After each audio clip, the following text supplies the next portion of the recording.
Eh bien, bonjour. On est en ligne, je pense. C'est toujours un peu angoissant. On voit cette cible 3, 2, 1, et tout à coup, on sait qu'on va tous vous voir. En tous les cas, vous allez nous voir. Donc, bonjour. J'introduis très vite ce webinaire qui va durer 1 heure et j'espère que vous aurez des questions, des contributions, des remarques à faire sur les contenus que nous allons développer. Donc, CGDIM, Success Stories du multiportail de formation. On va laisser évidemment la parole à Séverine Fontanier qui va nous présenter rapidement CGDIM, mais d'emblée, je souhaite dire qu'il y a deux dimensions évidemment qui nous frappent. Là, c'est la dimension géographie et métier. Et au fond, la question qui se pose, c'est de savoir à quoi ressemble une stratégie de portail de formation dans un groupe comme CGDIM. Et notamment, une question qui m'intéresse au premier chef, c'est qu'est-ce qui doit être centralisé et qu'est-ce qui peut être laissé au libre arbitre des entités du groupe. Donc, je vais déjà demander à souhaiter la bienvenue à Séverine, à Elodie. Alors, Séverine, en quelques mots, chef de projet e-learning, qu'est-ce que vous faites chez GDIM? Alors bonjour à tous, Séverine Fontanier, chef de projet e-learning chez CGDIM. Je m'occupe d'administrer la plateforme e-learning Moscorus, pour ne pas la nommer. Et j'anime également une communauté de collègues qui participent à la création, à l'animation de formations e-learning au sein du groupe. Donc, je vous parlerai peut-être maintenant de CGDIM ou après. Non, on va attendre un petit peu Bon, parce alors que après. je vais demander à Elodie, mais est-ce que j'oserais même lui demander de se présenter alors que c'est une star du digital learning depuis de nombreuses années? Ma chère Elodie, qui es-tu? Allez, rappelle-nous un petit peu ton pédigré.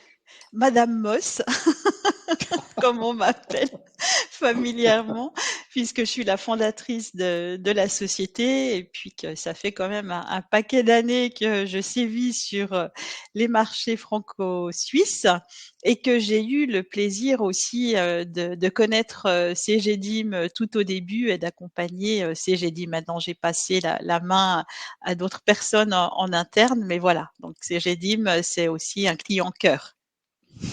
Et on y reviendra. Et c'est vrai que le partenariat entre CGDIM et Moss Mind Insight a commencé en 2017. Hein, donc, effectivement, c'est une belle aventure qui se poursuit. Alors, Séverine, qui a fait d'impatience à l'idée de présenter CGDIM, alors je vais pas retenir ça plus longtemps. Donc, CGDIM, déjà, donc, on le voit, un groupe dont la première dimension, c'est la dimension des métiers, avec sans doute d'ailleurs, on le verra, des besoins de formation importants en matière de formation réglementaire, compte tenu des marchés du groupe. Hein, je vois là des marchés pour la santé notamment. En quelques mots, Séverine, qu'est-ce qu'on voit là? Donc, ce qu'on voit, c'est que CGDIM est une société qui développe des technologies et des services pour tout ce qui est gestion de flux numériques pour la santé, le B2B. Et il développe également toute une série de logiciels pour la santé, l'assurance, les RH, etc. Donc, on voit que les métiers sont très variés. Et puis, comme vous pouvez le voir aussi, nous sommes présents dans une dizaine de pays, ce qui donne une autre dimension à nos activités de formation. Voilà, Alors donc justement, les pays, on les voit là, effectivement, une présence mondiale forte, avec forcément des questions qui sont posées à la formation sur la localisation des contenus, notamment la localisation des portails de formation. mmh, donc effectivement, C'est la il y a France qui plusieurs reste pays. quand même le pays le plus important. Hein. Oui, le siège est en France et le plus grand nombre de collaborateurs se trouve en France. Voilà. Très bien. Merci pour cette rapide présentation de CGDIM. Vous n'avez pas passé 1 heure dessus, j'en suis très heureux, Séverine, parce que je sais que vous êtes passionné par votre entreprise. Et je laisse la parole à Moss maintenant, à Elodie. Voilà, plus de 20 ans d'expérience, hein, ça ne nous rajeunit pas et un certain nombre de clients et de projets d'utilisateurs. On est donc un éditeur, suisse, on est basé à Lausanne. On fait, partie, d'un groupe, de formation, qui s'appelle Emsley, Fraser International, donc avec une société mère qui est basée, en Angleterre, mais aussi avec des succursales aux États-Unis, au Canada et en Allemagne. Plutôt que de parler de technologie, LMS, LXP, etc., moi j'aime bien parler de Smart Learning Portal parce qu'au final, la plateforme Moscorus, ce qu'elle fait, c'est la génération de portails thématiques ou de portails destinés à des cibles de l'entreprise étendue. C'est le sujet d'aujourd'hui et on va voir grâce à l'exemple CGDIM qu'on touche non seulement des collaborateurs, mais aussi des partenaires et surtout là, des clients. Voilà rapidement pour Moss. Alors, on voit que Moss Mind Insight a été récompensé régulièrement, là notamment la Watchlist Company, etc. Moi, je citerai des récompenses qui ne figurent pas là-dedans, et c'est un tort parce que c'est la récompense que vous préférez chez Moss Mind C'est vrai. Insight. Ce sont des trophées du digital learning. Puisque, alors je le dis d'autant plus volontiers que c'est une compétition amicale qui existe depuis 6 ans, qui fêtera ses 10 ans l'année prochaine. On reçoit à chaque fois une centaine de dossiers de candidatures d'entreprises de toute taille. Et il est vrai que Moss Mind Insight a eu 3 clients récompensés ces dernières années pour des projets magnifiques, Canal+, Canal+ International et Air France. Et donc ça, ce sont des belles récompenses que je crois tu apprécies particulièrement. Tout à fait, aussi des clients de longue date côté Air France et puis côté Canal, des clients très exigeants au niveau aussi bien du graphisme que des fonctionnalités et qui mettent en évidence notre ADN, hein, qui est celui de pouvoir vraiment personnaliser l'expérience apprenant et puis aussi côté administration, donner les fonctionnalités qui vont bien pour automatiser les processus ou aussi construire, même développer des choses un peu spécifiques pour nos clients. Donc, on est dans du sur-mesure principalement. La grande différence avec les autres éditeurs, je dirais, c'est qu'on arrive à amener au client, à donner au client le service et la fonctionnalité qu'il veut, au-delà du logiciel standard qu'on a. Voilà, on peut aussi déployer très vite, hein. On a des modèles qui permettent de déployer en quelques jours. Mais voilà, notre spécificité, c'est de vraiment permettre l'expression de la marque client sur nos portails à beaucoup de niveaux. Merci Elodie. Alors, on a là un petit exemple de l'évolution du périmètre de Moss Chorus chez CGI et ses filiales depuis 2017. Bon, bah, déjà, je le disais, hein, le partenariat entre le groupe CGDIM et Moss, c'est un partenariat au long cours. Séverine, quelle est la logique qui est à l'œuvre derrière ce développement du périmètre progressif depuis 2017? Alors ça a même commencé plus tôt, puisqu'on avait Mmh. commencé avec Moss, alors dans les années 2010, je ne sais plus exactement quand. Oui, il faudrait que je Ah bon, regarde. je parlais de 2017 tout à l'heure, mais en Oui, fait oui, c'est oui, mais 2010. Non, c'est c'est même avant. plus ancien parce qu'on avait Oui. commencé avec une filiale qui, entre-temps a été, vendue. Mais effectivement, on avait commencé, donc dans les années 2010, mais je ne sais plus précisément, pourtant j'y étais, mais donc voilà, donc c'est bien plus ancien et effectivement, depuis 2017, là, c'est le groupe, CGDIM en tant que tel et non plus, l'une de ses filiales qui, s'est mis à créer du contenu et à fournir des formations depuis Moscorus et on voit que progressivement, en communiquant ou par le fait que les collaborateurs, sont allés, se connecter pour suivre des formations, ça a donné envie à d'autres filiales d'utiliser cet outil pour proposer, des formations, soit à leurs propres collaborateurs, soit à leurs clients.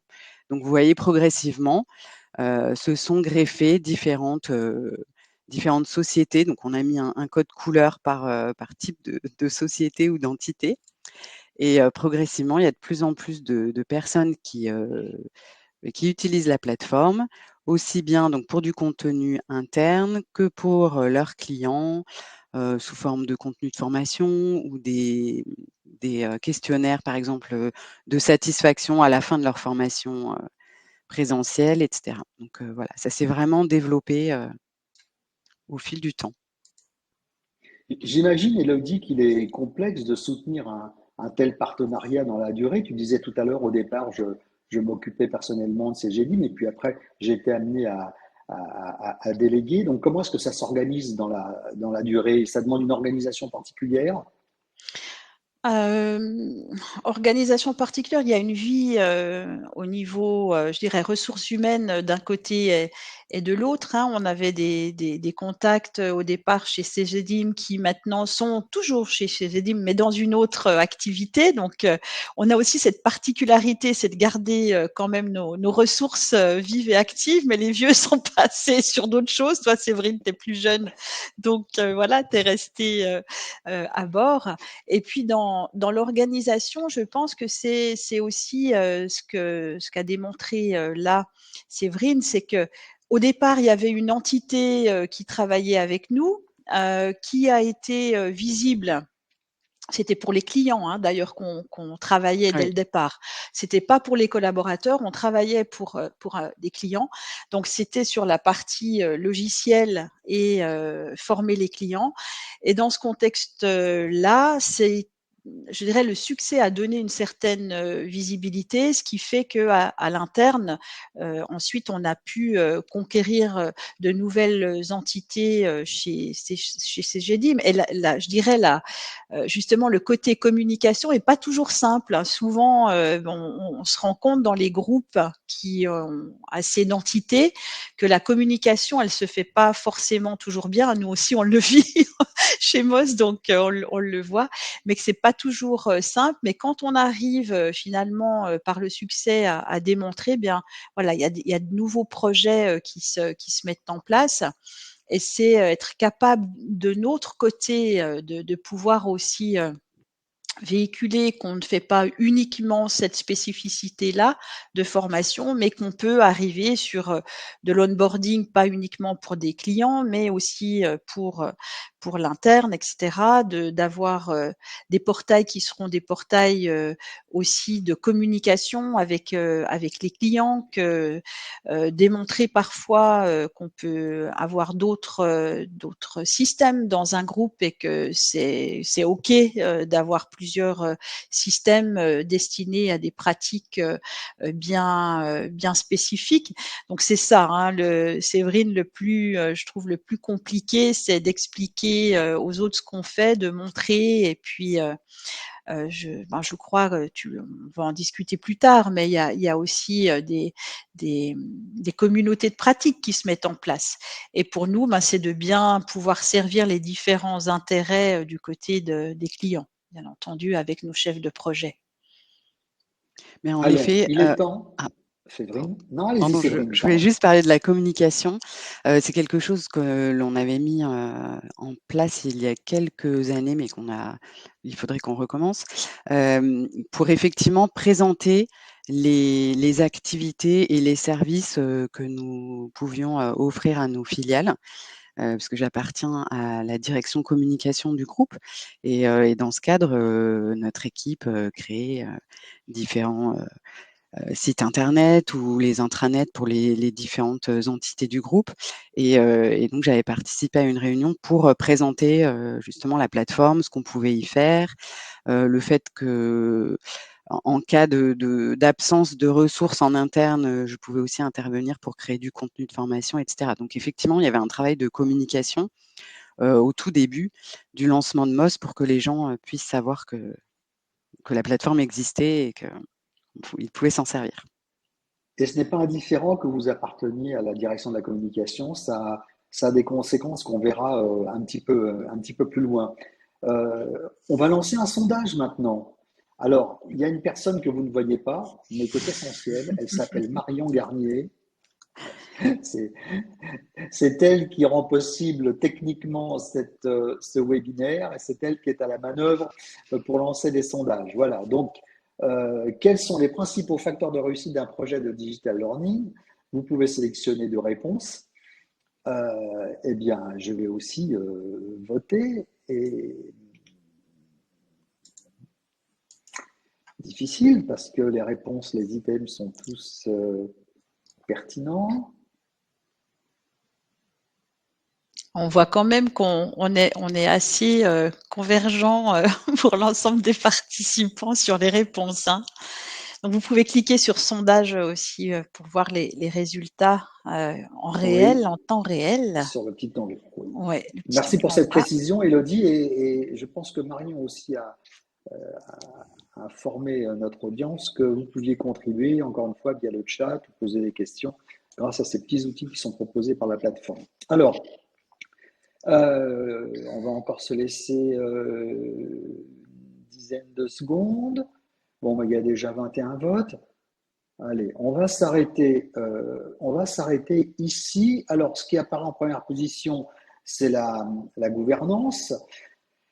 Ça, c'est intéressant. L'alignement sur des enjeux de formation importants, l'adaptation des technologies digitales utilisées, et puis après, ça chute, le bon choix des partenaires externes.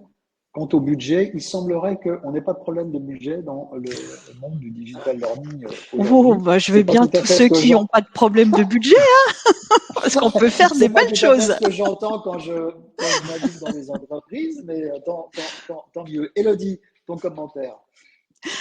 Alors effectivement, si on a une gouvernance de projet, bah là je vais laisser Séverine, c'est quand même son aspect gouvernance, elle maîtrise bien le sujet. Et puis je souligne l'alignement des enjeux de formation importants, c'est-à-dire que si on n'adresse pas une vraie problématique business, on sera jamais visible, on n'aura jamais les moyens de mettre les choses en place. Alors c'est peut-être le lien avec le budget préalable suffisant, c'est que quand on est sur des choses qui vont nous permettre de montrer un ROI, le budget on l'a.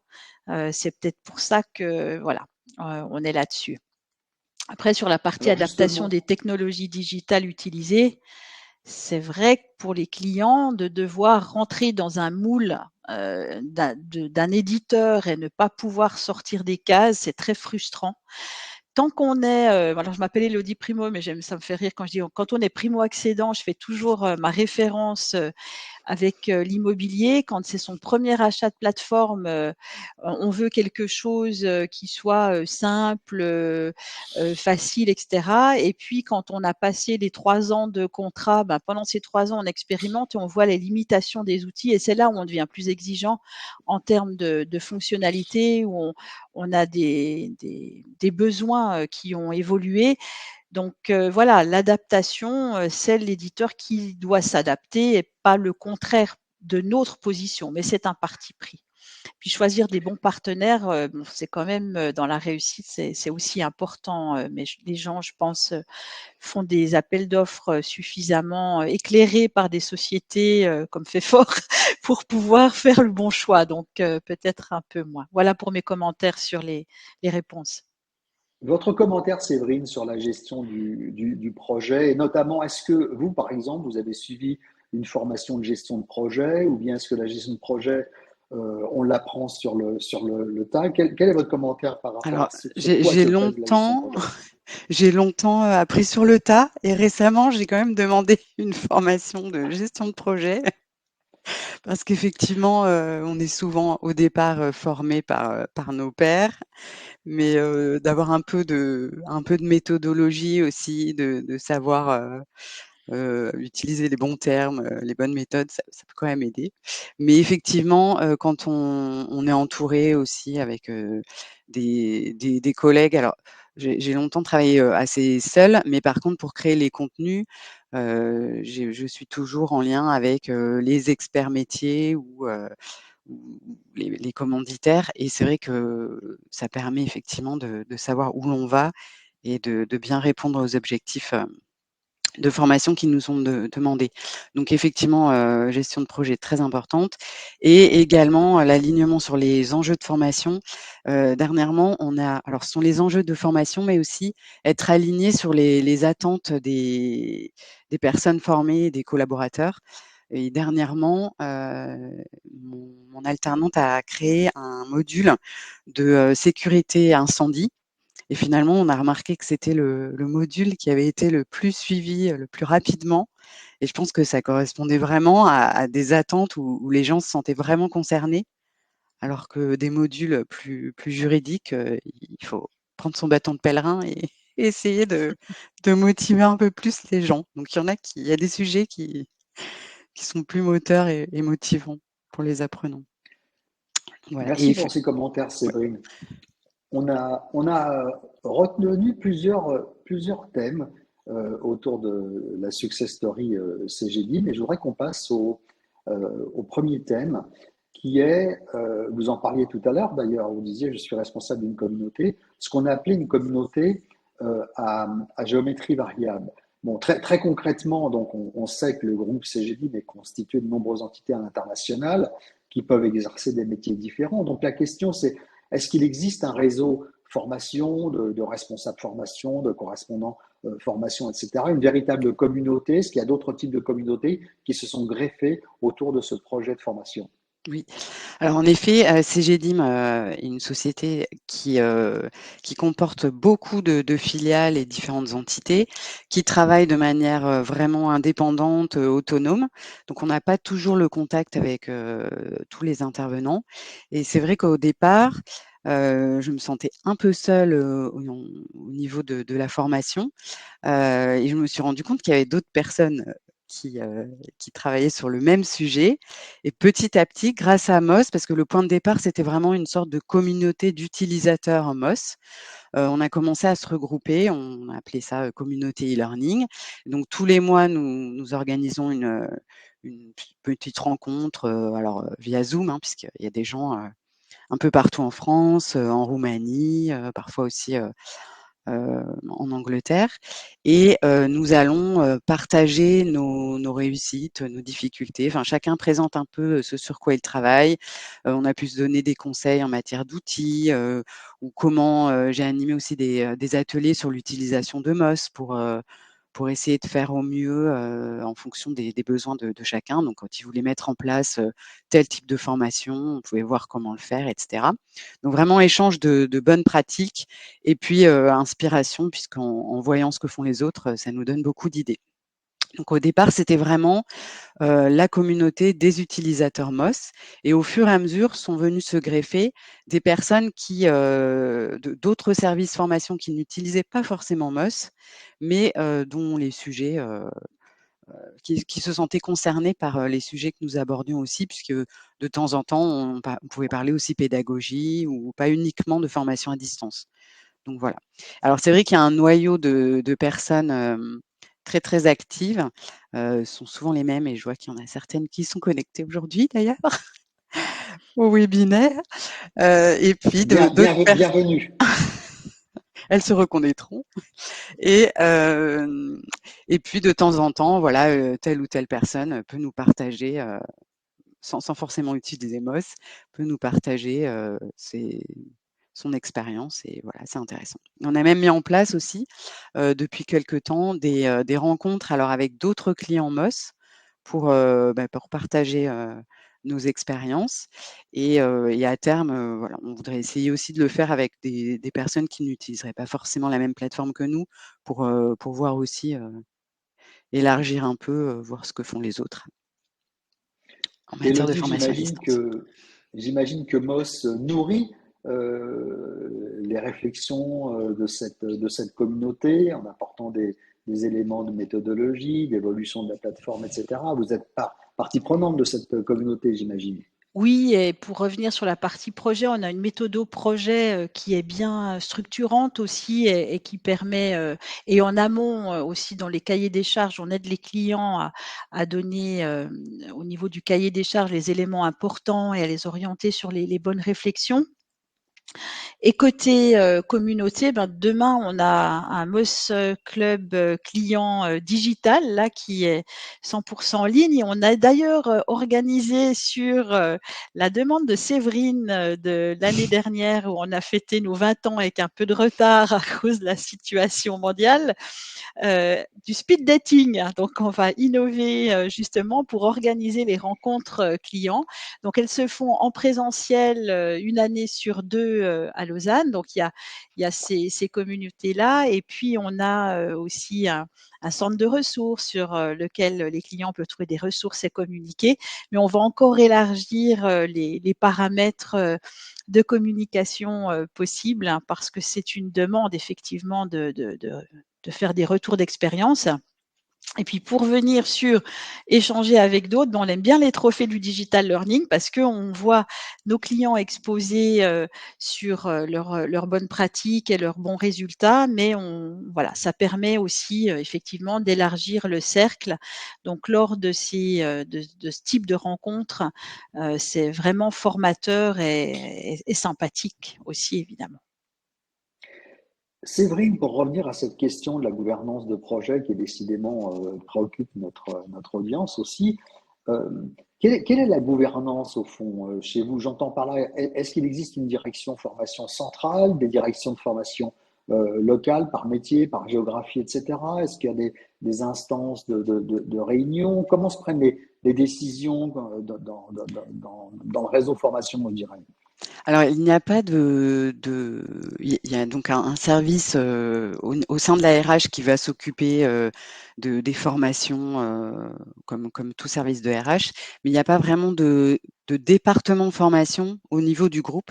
Vraiment, chaque entité est libre de s'organiser comme il le souhaite. Donc, tout ce qui est centralisé au niveau vraiment du contenu et de la formation, en tout cas la formation que l'on dispense par le biais de la plateforme e-learning, on va retrouver tout ce qui est commun à toutes les entités, le juridique, donc toutes les formations sur le RGPD, les violations de données, etc. Donc là, ça va être du contenu qui va venir du groupe et qui va être adressé vraiment à tous les collaborateurs du groupe. Il va y avoir tout ce qui est contenu sur la sécurité de l'information. Donc là, pareil, ça vient du groupe et c'est adressé à tout le monde. La charte éthique, voilà, il y a certains sujets vraiment qui sont globaux et qui viennent du groupe et qui sont effectivement pilotés par le groupe. Après, chaque entité vraiment est libre de faire ce qu'il souhaite, ce qu'elle souhaite, pardon. Et là, il n'y a pas de, on va faire en sorte d'aider les filiales pour elles puissent héberger correctement les formations sur la plateforme, mais chacun fait ce qu'il veut. Mais cela suppose quand même d'avoir un œil pour éviter d'avoir des contenus doublons. Il y a quelques années, au moment où nous préparions la sortie d'un module sur la sécurité de l'information, c'était une époque où on n'avait pas encore totalement mis au point la communauté, donc on discutait un peu moins entre nous. Et il se trouvait qu'il y avait une BU qui avait préparé un contenu, un module qui s'appelait en plus, qui avait exactement le même nom que celui du groupe. Donc, donc là, il y avait eu un petit loupé parce que les gens étaient perdus. Voilà, donc c'est vrai que des erreurs, on apprend. Et maintenant, on essaie effectivement de faire attention qu'il n'y ait pas de doublons, parce qu'après, certaines entités ont quand même des spécificités à adresser à leurs collaborateurs. Donc, c'est toujours voilà, l'équilibre à trouver entre du contenu plus généraliste qui vient du groupe et après chaque BU qui va pouvoir appuyer sur certains sujets pour ses propres collaborateurs. Alors, on parlait autrefois de global en résumant global d'un côté, local de l'autre. Et je pense qu'une des grandes questions qu'affronte effectivement un responsable formation dans sa stratégie, dans le déploiement des systèmes, surtout avec la digitalisation, c'est effectivement de savoir qu'est-ce qui ressort du groupe, comme vous venez de le dire, et qu'est-ce qui ressort des entités. Et là-dessus, c'est un curseur qui doit bouger dans le temps d'ailleurs, hein, parce que voilà, ça évolue. Ça demande de la négociation, presque de la contractualisation dans un certain nombre d'entreprises que je rencontre. Ça va jusqu'à passer des contrats entre le global et le local. Ce qui est sûr, c'est que ça demande beaucoup de présence, d'énergie de la part des équipes formation, de se mettre d'accord sur un modèle, mais que c'est essentiel parce que derrière, vous l'avez souligné, Séverine, c'est aussi un enjeu d'optimisation des budgets pour éviter que des ressources soient développées en doublon, voire même plus dans le groupe. Et puis, c'est aussi cette négociation, la possibilité de créer un esprit de corps, je dirais, de créer une cohérence stratégique, un partage de valeurs sur ce qu'on attend de la formation, qui est absolument essentiel. On pourrait d'ailleurs faire tout un webinaire ou une conférence sur cette question, tellement c'est important. Mais je voudrais laisser la parole tout de suite à Élodie, qui a l'habitude de dire un portail de formation est un site web. Alors, Élodie, qu'est-ce que tu entends par là? Quand justement je suis dans le elevator pitch, hein, où je dois expliquer à quelqu'un ce qu'on fait qui ne connaît rien à la formation, le plus simple, c'est de lui dire, bah, c'est comme un site web sur lesquels on a des accès et derrière, on peut voir tout ce qui s'est passé, hein. Dans un site web, on peut aussi voir les actions qui ont été faites. Et là, un site web, ça donne aussi la vue qu'on peut vraiment faire ce qu'on veut d'un site web. On peut ajouter aussi des fonctionnalités de e-commerce s'il le faut. Donc c'est ça, hein, finalement, les portails MOS, c'est comme des sites web, mais de formation, avec les particularités des exigences liées à la formation, le fait de s'authentifier, etc., pour y accéder. Mais pour moi, c'est ça, c'est du site web. On est au final sur un lien, et cetera. Après, c'est vrai que on parle de portail, mais on a aussi les apps, donc apps mobiles, pour faire du déconnecté. Là, on est dans un autre registre, hein, toujours en lien. Mais pour moi, la définition la plus simple d'un portail de formation, c'est du site web. Oui, et donc, Et il donc, faut en il y tirer a que la com, des si c'est un conséquences. site web. D'où Exactement. le fait que Séverine soit la principale rattachée Voilà. à la com. Mais je vais laisser la parole tout de suite à Séverine sur un autre aspect, effectivement, de communication. Euh, mais ceci, ce que tu viens de dire, a une importance cruciale parce que on pratique tous les sites web, on pratique tous l'utilisation des apps, etc., etc. Donc concrètement, ça veut dire qu'un utilisateur de portail de formation dans une entreprise va forcément comparer l'expérience d'utilisation qu'il a de ce portail avec l'expérience quotidienne qu'il a dans l'usage des sites web, des apps, etc. Et donc, Tout à il est fait. absolument essentiel que, comment dirais-je, l'entreprise oublie la plateforme au sens logiciel traditionnel et se mette dans une logique de site web. Et justement, je voudrais qu'on parle maintenant avec Séverine de cette plateforme qui donc est un site web comme outil dans la communication externe. Parce que si j'ai bien compris votre présentation tout à l'heure de CGDIM, il y a deux sortes d'utilisateurs. Chez vous, il y a les utilisateurs internes, les salariés, hein, qui sont salariés du groupe CGDIM, et puis il y a les utilisateurs externes, c'est-à-dire les salariés des partenaires, voire des clients de CGDIM. Et au fond, la stratégie multiportail que vous avez développée, j'y reviens très vite, c'est Moz Mind Insight est comme une espèce d'outil auteur, mais qui ne produit pas des contenus e-learning, qui produit des portails de formation. Donc certains portails vont aller dans certains métiers, vont aller dans certaines géographies. Donc là aussi, il y a quelque chose qui est du ressort de la négociation, de où est-ce qu'on place le curseur. Mais il y a aussi des portails qui sont utilisés par des entités du groupe pour les clients de ces entités. Et donc, concernant ces clients externes, vous dites que le portail, c'est aussi un outil de communication. Qu'est-ce que vous voulez dire par là, Séverine? Alors, Concrètement, qu'est-ce que ça veut dire? je vais prendre un exemple très concret d'une de nos filiales qui développe des logiciels pour les pharmacies et qui utilise la plateforme MOS pour ses clients à des fins alors de formation, mais chaque pharmacie a un compte, donc c'est vrai qu'on va pas suivre les connexions de la préparatrice en pharmacie ou du pharmacien tutélaire. Tout le monde se connecte, donc on voit si les gens de la pharmacie se sont connectés. Donc il y a un suivi global. Voilà, on a une information, mais du coup, la plateforme est plus utilisée comme un outil effectivement de communication. On va communiquer sur les fonctionnalités disponibles dans le logiciel de gestion d'officine. Et également, la collègue qui administre cette plateforme va pouvoir envoyer de l'information. Donc, elle multiplie les canaux de communication. Donc, en plus des newsletters ou des mails ou des webinaires, etc., elle va pouvoir afficher sur la page d'accueil de sa plateforme des communications pour alerter et informer les clients de prochains webinaires, etc. Donc, c'est vrai que c'est une communication qui va dans les deux sens. Il y a de la communication pour aller vers la plateforme, mais depuis la plateforme, on peut également l'utiliser comme outil de communication vers l'extérieur, quoi.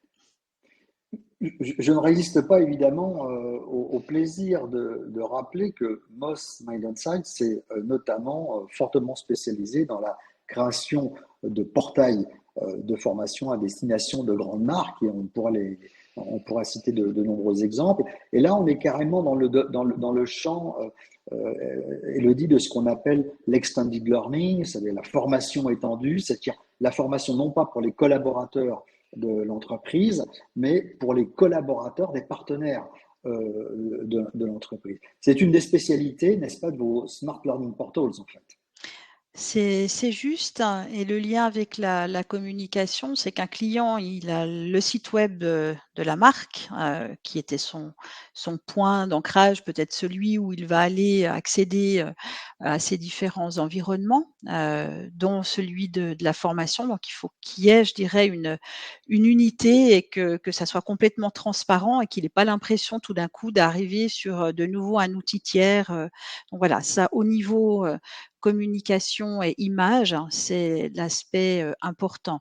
Après, ça requiert des fonctionnalités, au niveau technique, hein.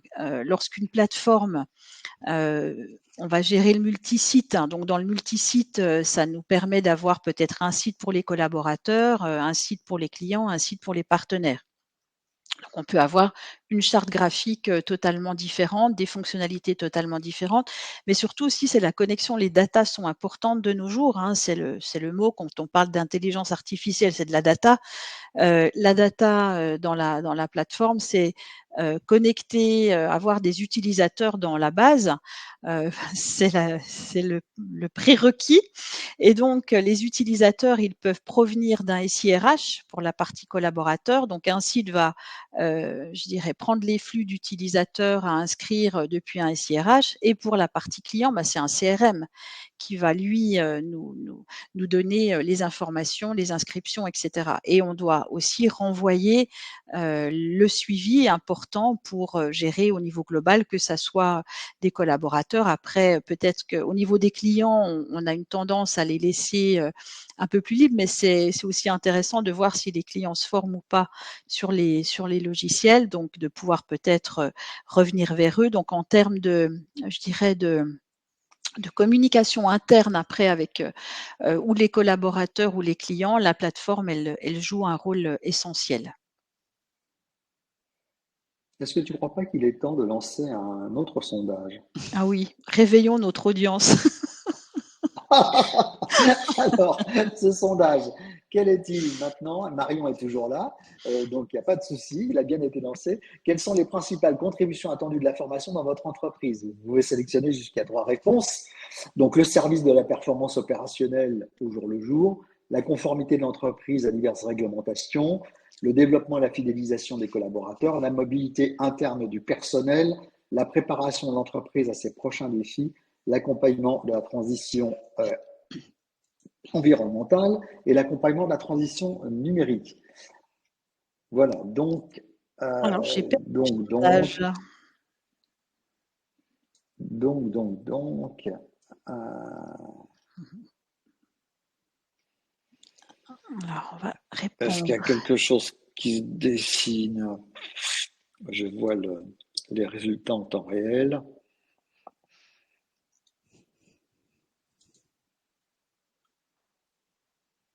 C'est un petit peu plus long, évidemment, de répondre parce qu'il y a plus Plus de d'items, choix. plus de choix.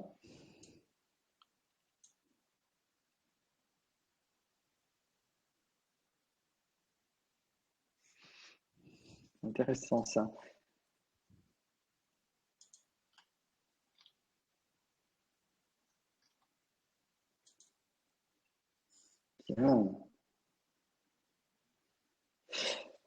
Marion, nous te laissons décider du moment où tu peux. D'ailleurs, je crois qu'il n'y a pas de clôture sur cet outil. Cet outil que nous utilisons là aujourd'hui s'appelle Livestorm, je crois.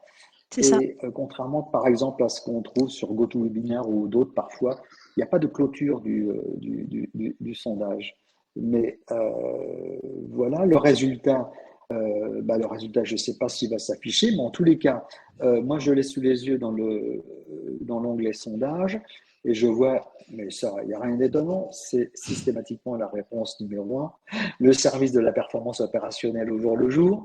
Et puis finalement, euh, la fidélisation des talents, hein, ça on le sait, et tout de suite après les conformités à diverses réglementations. Par contre, la mobilité interne, la transition environnementale, la transition numérique, dont on entend évidemment beaucoup parler, là, ça ne fait pas véritablement recette. Élodie, ton commentaire? Oui, sans surprise, l'efficacité opérationnelle au jour le jour. Et puis, intéressant, développement et fidélisation des collaborateurs. On aurait pu mettre slash client parce que ça fait aussi partie de ce qui est demandé. Même, je dirais, je reviendrai au niveau de l'acquisition, c'est-à-dire du recrutement des collaborateurs et de l'acquisition des clients, où la plateforme, elle va pouvoir être utilisée en amont pour donner d'une manière très conviviale, plus peut-être ludique qu'un site web, la partie histoire de l'entreprise, les valeurs, tout ce qui la constitue et qui la rendent unique aux yeux de clients ou de collaborateurs potentiels. Donc ça, c'est important de pouvoir les garder aussi captifs du moment où on signe un contrat et de leur donner ce qui leur convient pour bien utiliser côté client les services ou les produits.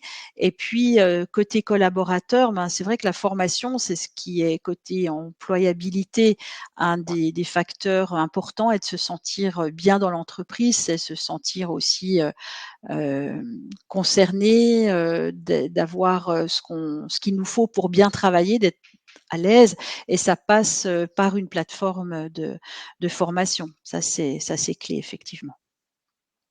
Séverine, je ne vais pas vous laisser commenter parce que je vous Le attends temps au tournant suivant.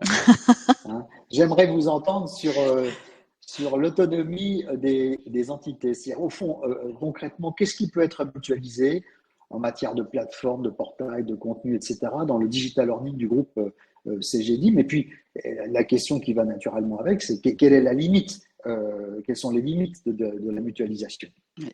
Alors en effet, dans le titre, du webinaire, c'est vrai qu'on parlait de multiportail, et chez CGDIM, on a un aspect multiportail côté, back office, donc concepteur, et également du coup côté, apprenant, client, collaborateur.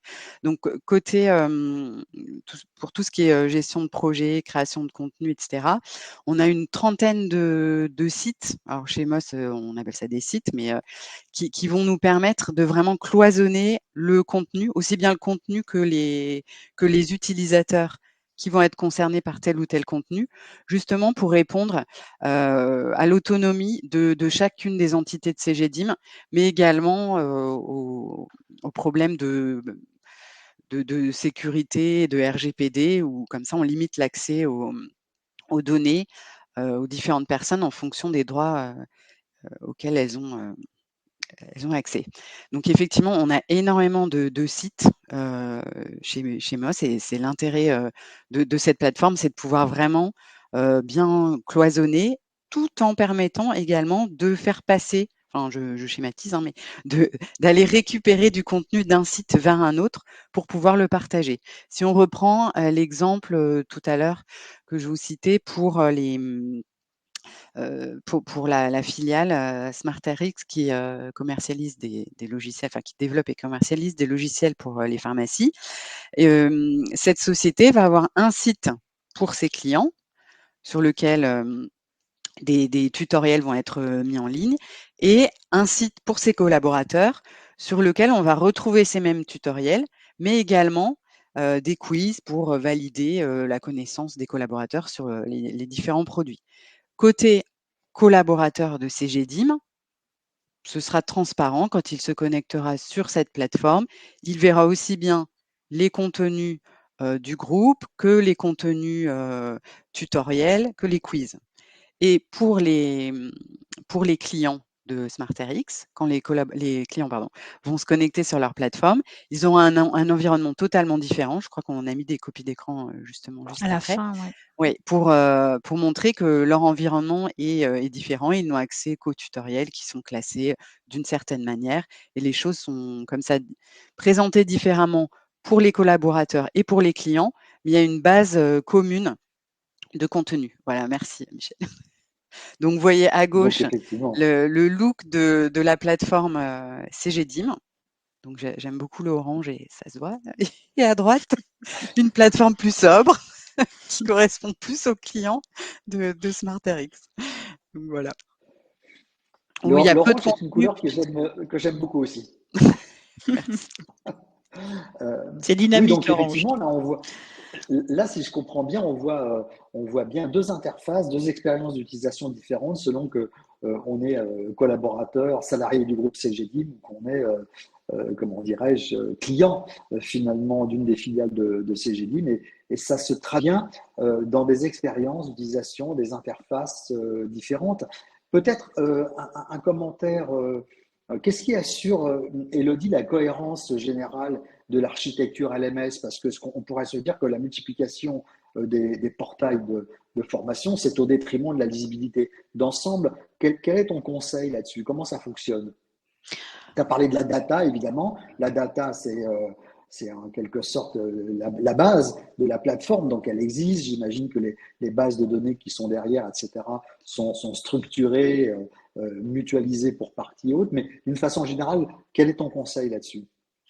Alors on peut multiplier les portails. Après, il s'agit de garder une certaine cohérence pour des utilisateurs qui peuvent avoir accès à différents portails. On a quelquefois la nécessité de faire ce qu'on appelle un métaportail qui va permettre de comprendre qu'on va rentrer dans différents univers thématiques ou autres, métiers, et de pouvoir se repérer et d'aller de l'un à l'autre. Dans d'autres cas, comme l'a expliqué Séverine, c'est totalement transparent. Il y a tout sur un seul portail et donc on n'a pas besoin d'être guidé plus que ça. Les contenus transverses apparaissent et on va créer tout ça. Il y a une certaine logique dans les portails au niveau de la conception, de garder des repères, je dirais, ergonomiques pour ne pas que tout d'un coup, ce qu'on a l'habitude de voir, par exemple, dans le carrousel d'annonces, il se situe, on le voit, hein, ici, il y a quand même une cohérence avec les logos à gauche, avec les menus qu'on retrouve. Donc, on va garder une ergonomie, je dirais, euh, sensiblement égale d'un portail à l'autre pour que les gens ne se perdent pas dans la navigation. Voilà, donc c'est ça. Après, sur la partie des widgets et autres, là, on peut enlever et rajouter. C'est totalement à adapter en fonction des publics cibles.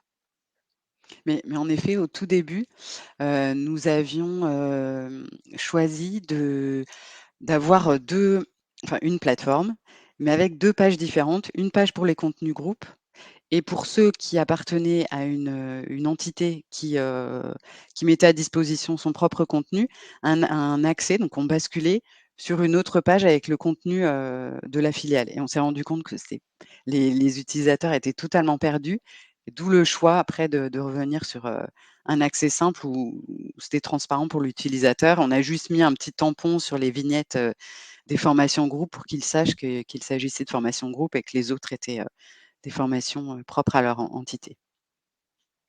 Je voudrais qu'on fasse un petit focus sur cette notion d'adaptivité et d'évolutivité de la plateforme. Elodie, quelles ont été les principales évolutions de la plateforme Moscorus dans les 5 dernières années?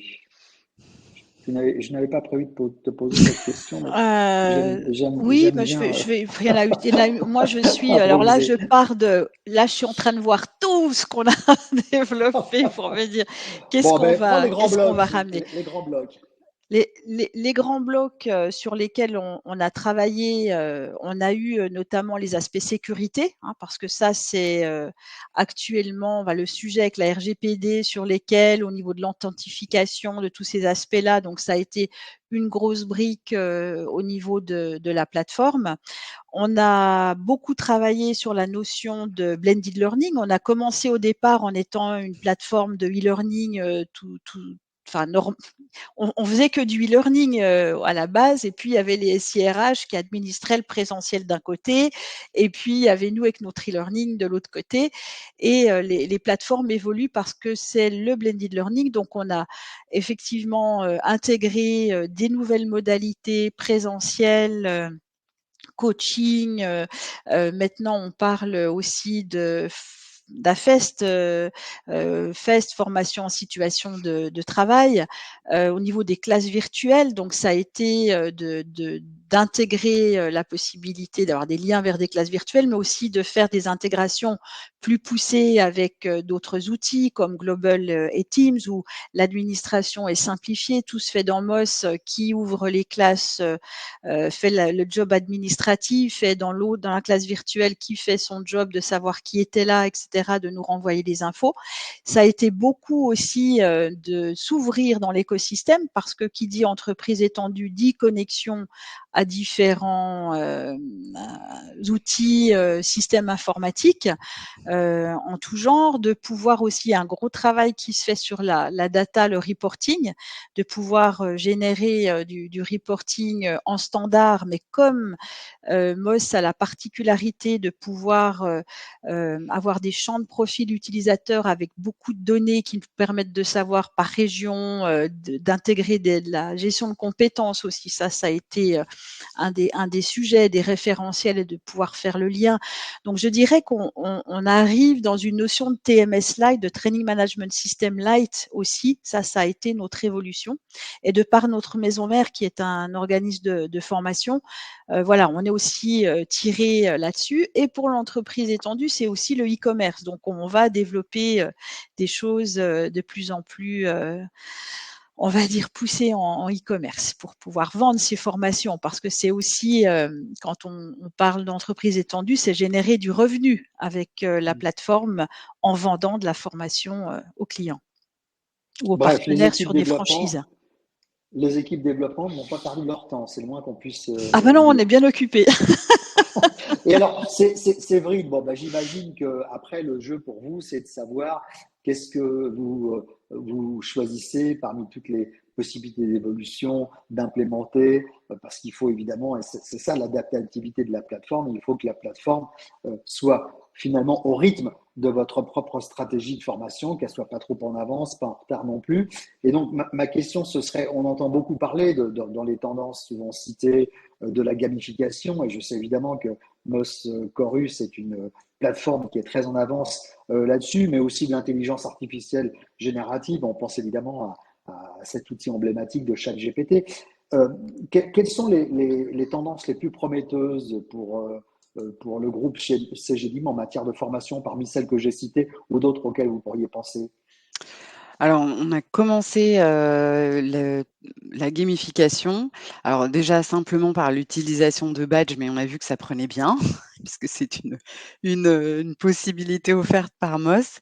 Et après, c'est vraiment dans le contenu lui-même, en essayant de faire du contenu qui impliquait plus les apprenants, où on a fait des sortes d'escape game ou des choses comme ça. Donc ça, effectivement, ce sont des projets que nous allons poursuivre, mais également tout ce qui est IA, bon, sont des sujets d'actualité à l'étude, mais après, ça pose beaucoup de questions aussi de sécurité, d'information propre à CGDIM. Donc c'est vrai que pour l'instant, on n'est pas, voilà, Oui, c'est un sujet c'est qui nous de préoccupe, la mais data. voilà, Donc, il faut voir Je et comment nous on y vois, allons l'utilise. progressivement. Oui, voilà, comme dit l'autre, il faut se hâter lentement. J'aime beaucoup cette expression. Je vois que Ratiba a posé une question.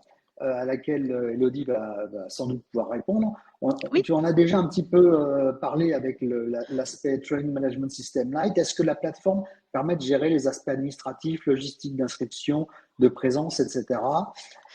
Et par voie de conséquence, la relation avec Calliope?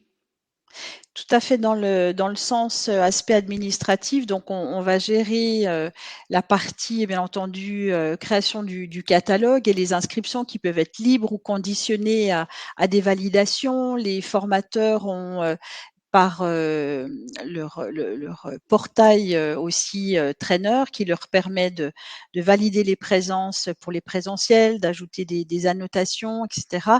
Voilà, donc c'est les aspects et Calliope par rapport à ça, il y a 32 on a 6 des 7 critères du référentiel sur lesquels on peut donc il y a des critères d'informer le public sur les prestations proposées, oui, fournir de l'accès, facile, c'est ça. Les indicateurs de résultats, donc on a vraiment, aussi, le rapport d'activité très détaillé, sur, la plateforme, plus pour les aspects je dirais autour de la satisfaction et cetera, donc les critères de résultats, tout ce qu'on peut avoir là-dessus, de recueil des besoins aussi, c'est pour adapter. Donc ça, c'est ce qu'on peut faire. Enfin, qu'est-ce qu'il y avait encore adapté au public, informer l'utilisateur en continu. Voilà, donc on répond vraiment. Si ça vous intéresse, j'ai un formulaire, enfin une présentation qui détaille vraiment tout ce qu'on fait, accompagner et communiquer avec les apprenants à chaque étape. Tout est détaillé sur au-delà des grands critères dans le détail de ce qu'on peut faire. Donc je pourrais l'envoyer, le joindre si ça vous intéresse à la fin de ce séminaire. Alors, comme nous sommes aussi dans un webinaire de vente à emporter, voici les 5 énoncés sur lesquels Séverine et Elodie se sont mises d'accord pour résumer un petit peu ce qu'elles avaient à dire ou les bonnes pratiques globales, macro bonnes pratiques dans votre projet, votre partenariat. Être flexible et s'adapter, on l'a bien compris. Mettre en place une communauté de pratique, bah oui, on en revient à l'idée d'intelligence collective quand même. Hein. Il y a plus d'intelligence dans plusieurs cerveaux que dans un seul. Parfois aussi, il y a plus de bêtises dans plusieurs cerveaux que dans un seul. Donc, il faut gérer les foules quand même aussi. Mais des Parfois, mais enfin, bêtises une sortent, communauté. à la créativité, Voilà, donc c'est pas exactement. Anticiper l'architecture globale de la formation, moi j'aime bien ça dès lors que cette anticipation ne consiste pas à vouloir absolument lire dans la boule de cristal et à essayer de monter une usine à gaz en prévoyant tous les business cases possibles et imaginables d'emblée. Non, j'aime bien cette expression de prévoir en stratège et agir en primitif, qui est une expression du poète René Char. Donc, voilà, prévoir en stratège, c'est anticiper l'architecture globale de la formation, mais derrière, on Mais, doit laisser une mais marge ce n'est de… Oui, Oui, mais ce n'est pas une vas-y. condamnation à vie dans MOS, hein. On a eu des clients qui ont dit: «Ah, on veut décentraliser, l'administration, on fait des sites», il y en avait beaucoup.